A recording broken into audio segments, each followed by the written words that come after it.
नमस्कार. तर अबीर गुलाल मालिकेच्या आजच्या भागात आपण पाहिलं की शुभ्राने केलेल्या गोंधळामुळे अगस्त्य खूपच उदास असतो. इकडे पृथ्वीदादा मयुरी वहिनीसुद्धा खूप टेन्शनमध्ये असतात. मयुरी वहिनी म्हणते की तिच्या मनात ना काहीतरी वेगळं आहे, कारण इतका राग, मेहंदी पुसली म्हणून इतका राग म्हणजे काहीच कारण नव्हतं, काही गरजच नव्हती आणि तसं यात श्रीचं काहीच चूक नव्हती.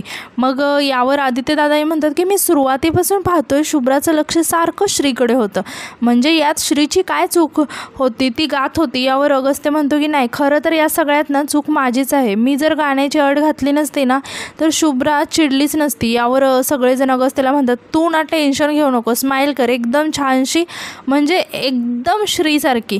मयुरी वहिनी म्हणते तुम्ही उगाच काही मनात आणू नका, सगळं छान होईल. यानंतर आपण इकडे पाहतो शुभ्रा खूप चिडलेली असते आणि मिलीला म्हणते नाही मिली, हे खूपच अति होतं, हे मॅग्नेटसारखे आहेत दोघं, नाही म्हणजे आपण त्यांना कितीही दूर ठेवण्याचा प्रयत्न केला ना तरी ते परत एकत्र येतात.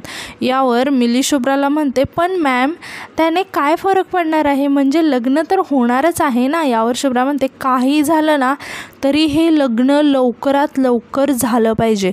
मिली म्हणते का हो मॅम, इतकी घाई का? तर शुभ्रा म्हणते युजलेस, जास्त प्रश्न विचारायचे नाहीत. माझं लग्न, माझा अगस्त्य, मी बघीन काय करायचं ते. तुला नुसत्या चौकशा करते, युजलेस कुठली. आधीच त्या श्रीचं काय करायचं ते कळत नाही आहे आणि त्यात तू डोकं खाते. इथं नुसत्या चौकशा करण्यापेक्षा ना डोकं चालव काहीतरी, बिनडोक कुठली. इतक्यात दरवाजा वाजतो. मिली दरवाजा उघडते तर समोर श्री असते. श्री आत येते आणि शुभ्राला विचारते शुभ्रा मॅडम काय झालं, मी गाणं म्हणाली म्हणून तुम्हाला राग आला का? अहो सॉरी, ती सगळ्यांनी जबरदस्ती केली ना म्हणून मी म्हणाली. आता इकडे शुभ्राचं नाटक चालू झालं. शुभ्रा श्रीजवळ येते आणि म्हणते श्री अगं वेडी आहेस का तू, ये इथे बस.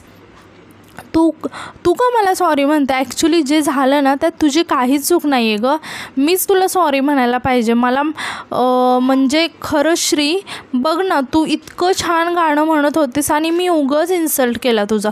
पण काय झालं ना श्री, तुला आणि अगस्त्याला असं रोमॅन्टिक गाण्यामध्ये बघून मला थोडं जलस फील झालं गं, आणि शेवटी होणारा नवरा आहे ना तो माझा, तू समजू शकते ना, यात तुझी काहीच चूक नाही आहे, मला माफ कर. हे बघून मिली इकडे शॉक होते की हिचं नक्की चाललंय तरी काय. इकडे श्री शुभ्राला म्हणते नाही शुभ्रा मॅडम तुम्ही सॉरी नका म्हणू, तुमच्या जागी मी असते ना तर मला पण असंच वाटलं असतं. शुभ्रा इकडे मनातच म्हणते माझे हात दगडाखाली अडकलेत ना म्हणून मी शांत आहे, नाहीतर तुझी लायकी तरी आहे का शुभ्राने तुला सॉरी म्हणायची.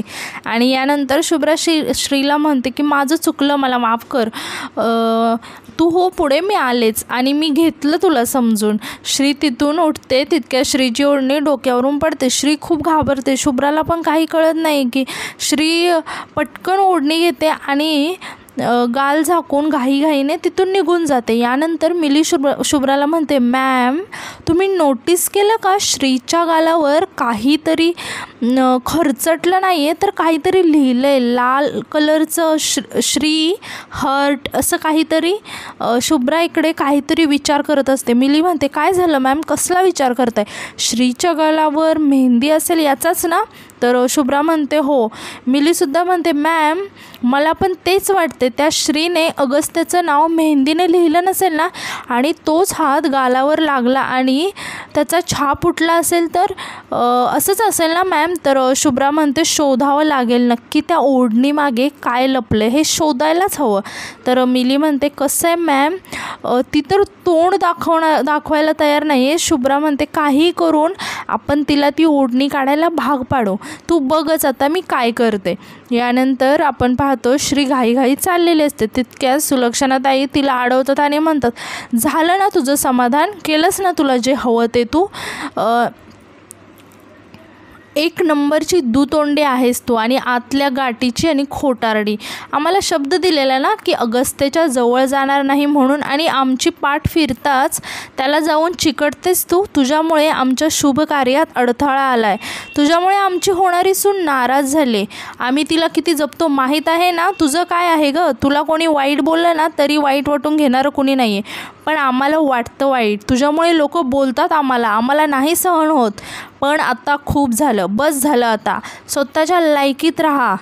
गरीब आहेस ना, मग आमच्या प्रतिष्ठेला बाधा आणू नकोस. तर श्री म्हणते, बाईसाहेब आहो, पण मी काय चुकीचं केलं आहे? यावर सुलक्षणाताई म्हणते, मग माझ्या मुलाच्या मागे मधमाशीसारखी भुणभुणत असते सारखी का? त्याच्या मागे मागे असते. तुला दिसत नाही का तुझी लायकी काय आहे ते? कोण आहेस तू? लक्षात ठेव, परत आमच्या मुलाच्या मागे दिसलीस ना, तुझ्या लायकीचे जे लोक आहेत ना त्यांच्याबरोबर राहायचं. तू आमच्यासमोर उभी राहायची लायकी नाही. तुझी जी कामं आहेत ना ते करायचं, जी पडेल ती कामं आहे ना घरातली ती करायची. तेच काम आहे तुझं. भलती स्वप्न बघू नको, समजलं का? आणि चल निघ इथून, असं म्हणून त्या श्रीला तिथून जायला सांगतात. यानंतर आपण पाहतो श्री इकडे सगळ्यांना ज्यूस सर्व करत असते. त्याच वेळी तिथे शुभ्रा आणि मिली येतात. मिली श्रीकडे बघून म्हणते, आता ही श्री खरी श्री शोभते, लायकीनुसार काम मिळालं ना. इकडे मात्र शुभ्राच्या मनात काहीतरी वेगळंच चाललेलं आहे. तर ती मिलीला म्हणते, तिला बोलो. मिली यानंतर श्रीला ज्यूस मागते. श्रीसुद्धा नेऊन देते. मिली म्हणते, ऑरेंज ज्यूस? मला नको हा ज्यूस. जा चल माझ्यासाठी दुसरा फ्लेवर आण. श्री हो म्हणते आणि ज्यूस आणण्यासाठी तिथून निघते. त्याचवेळी शुभ्रा तिथे असलेल्या आरतीच्या ताटात दिवा जळत असतो. ती पाठीमागून येऊन ती त्या दिव्यावर स्प्रे मारते. तर त्याचा मोठा भडका होऊन ती आग श्रीच्या ओढणीला लागते. श्रीला काही माहीत नसतं. ती ज्यूस आणण्यासाठी म्हणून तिथून जात असते. तिची ओढणी पाठीमागून जळत असते. तितक्यात अगस्त्याचं लक्ष श्रीच्या ओढणीकडे जातं. तो पळत जाऊन श्री थांब म्हणून तिची ओढणी ओढून खाली फेकतो आणि पायाने ती आग विझवतो. तितक्यात बारक्या श्रीजवळ येऊन म्हणतो, श्री हे घे फाउंडेशन, कुणाचं लक्ष नाही आहे ना तोपर्यंत पटकन लावून घे, म्हणजे गालावरचं ते आहे ते दिसणार नाही. श्रीसुद्धा पटकन ते फाउंडेशन घेऊन गालाला लावते. इकडे सगळे अगस्त्याला कुठे काही झालं नसेल ना म्हणून काळजीमध्ये असतात. इतक्या शुभ्रा पळत पळत अगस्त्याकडे येते. अगस्त्य तुला काही लागलं नाही ना? म्हणून अगस्त्य तिला म्हणतो, अगं श्री मला खरंच काही नाही झालं. अगस्त्याच्या तोंडातून शुभ्राऐवजी श्रीचं नाव ऐकून सगळे शॉक होतात. शुभ्रा म्हणते, तू काय म्हणालास मला आता? तू श्री म्हणालास?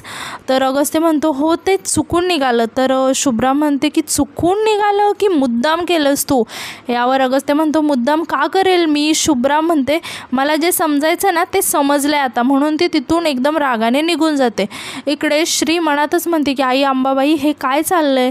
तू माझी कसली परीक्षा बघते? अगस्त्य आणि शुभ्रा मॅडमचं लग्न झालं पाहिजे, माझ्यामुळे त्यांच्यात खटके उडायला लागले. तितक्या सुलक्षणाताई अगस्त्याला म्हणते, अगस्त्य काय चाललंय तुझं?